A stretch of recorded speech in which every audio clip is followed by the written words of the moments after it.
Hi, I'm Penny Bradley, and I was a pilot in Nachtwaffen and in Kruger in different altars.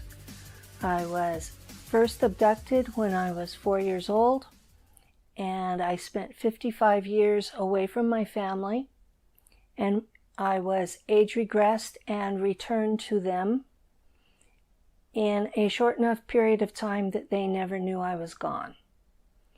In my life with my family, I was a National Merit Finalist in 1973.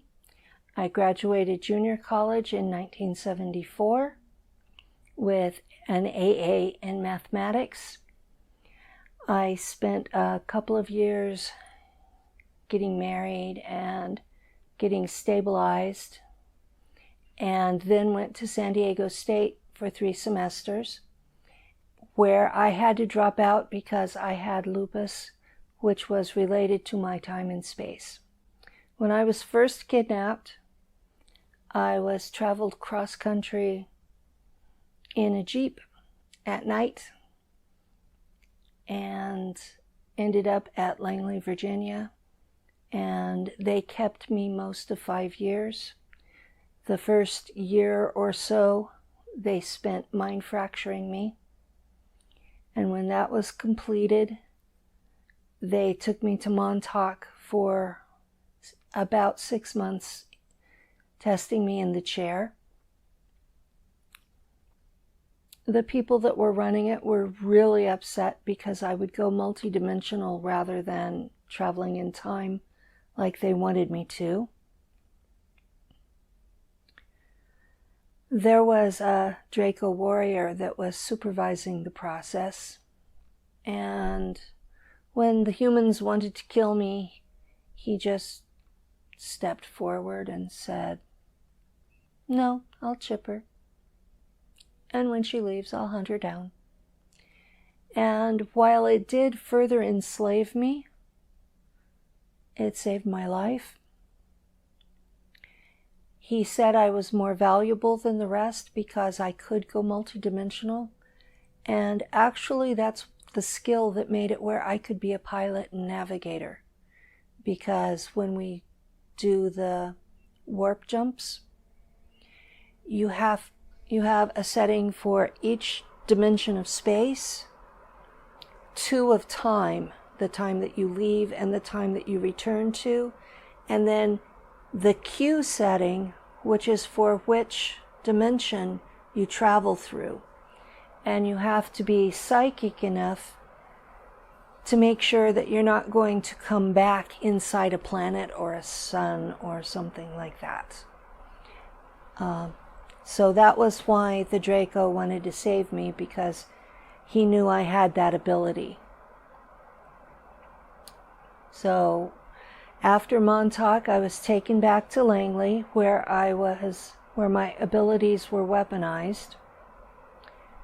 When I was 9, I went through the Mars jump gate in New York, and it looks like an elevator in a skyscraper. You step in, and there's one set of panels for going up and down the building, and another set that you open with a slider that takes you to Mars.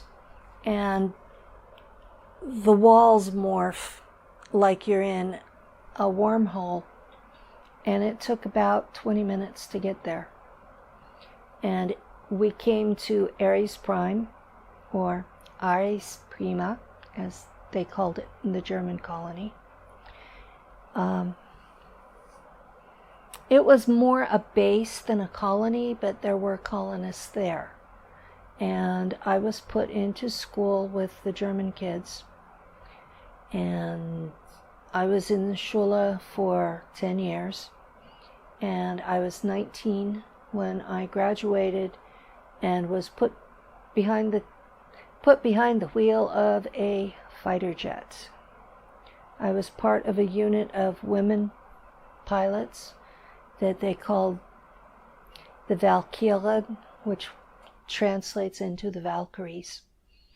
And I didn't know what my real name was. They were calling me Penelope, and we used my unit name as my last name. So that altar was called Penelope Valkyren, and she was a second lieutenant.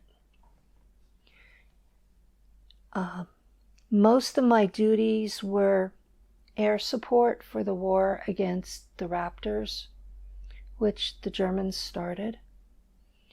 And I'd occasionally be sent to capture a mantid for intel. And they usually ended up getting me eaten by a spider. And the spiders on Mars are like 15 feet across. Then I got into trouble on Mars in about 1990. I had an affair, and I got sent out to take out a raptor nest, and they were having him for dinner. And I lost it, and the ship interpreted that as fire all weapons. And while I destroyed the nest like I was supposed to, I was way overkill. And the Marische Heimschild, the Martian militia there, decided I was too unstable to be trusted with those kinds of weapons. And so I was transferred to Nachtwaffen, which is the German fleet. And I was hooked into the ship's computer, and that's the way I lived for 25 years. We had 3 navigators on the ship that worked shifts, and I was never allowed off the ship until it was time to come home. I had my room that I shared with another woman navigator, and I was allowed there, and the officer's mess, and my workstation, and the corridor in between. So I was basically a prisoner for 25 years because of that. And I was sent back in 2014. The mind fracturing techniques were taken from the Bavarian Illuminati, or what most Americans know as satanic ritual abuse. It's the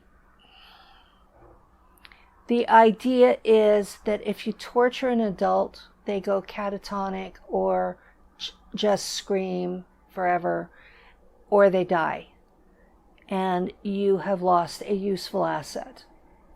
If you torture a child, it forms a bubble in its mind that stores the trauma away from the main personality. And they can create endless numbers of these through torture. And then later on program those bubbles to be personalities with their own. Some of them even think they're a different gender from the body. They can speak different languages, be taught different skills, but they don't share memory. So if you want someone to commit a major crime and you don't want them to be able to testify against you for setting them up for it, then this is the perfect alibi, because that way the person who's actually doing the crime doesn't even remember doing it or who told them to do it. This is the classic MK Ultra description of the Manchurian candidate that goes through and is a perfect person and then suddenly kills a bunch of people. So the techniques. The original techniques were rape and sodomy.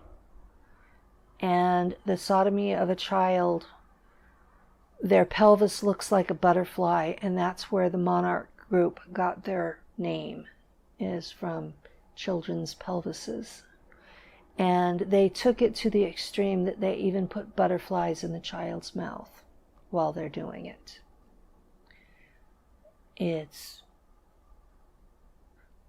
graphic and rough, and the CIA has added to that drowning, electrocution, nailing children inside walls and letting them suffocate, shooting them with bullets, shooting them with energy weapons, putting them in a small cell and letting them starve. What else was done to me? Drowning. Later on, when I was being weaponized, if I didn't perform to standards, I would be electrocuted. And I'm not talking about a taser or a cattle prod. I'm talking about an electric chair. They had a regeneration tank so that when they killed us, they could bring us back with full memory of them having killed us.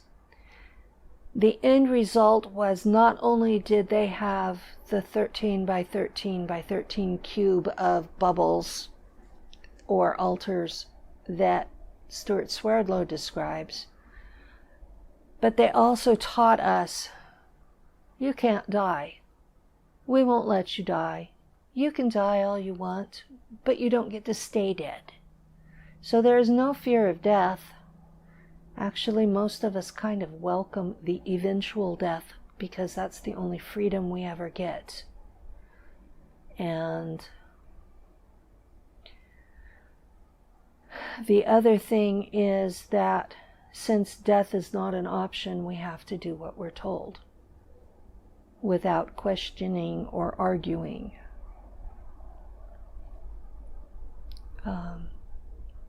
Most of the altars have no ethical compass at all. So they're basically a blank slate that holds the memory of a torture. And they fill it with whatever they want. And generally anything like ethics or values or caring about people is not what they want you to have. I've been reintegrating my altars through shamanic soul fragment retrieval. And I've had to work really hard to make sure that Penny stays on top, because I'm the only altar that has an ethical compass. And I don't want to do this only to become a monster. I've worked really hard. I've reintegrated 30 altars, and I've kept the one with an ethical compass on the top. And I've been working with an Iroquois shaman to do this. So when I start to get into trouble, he can help me.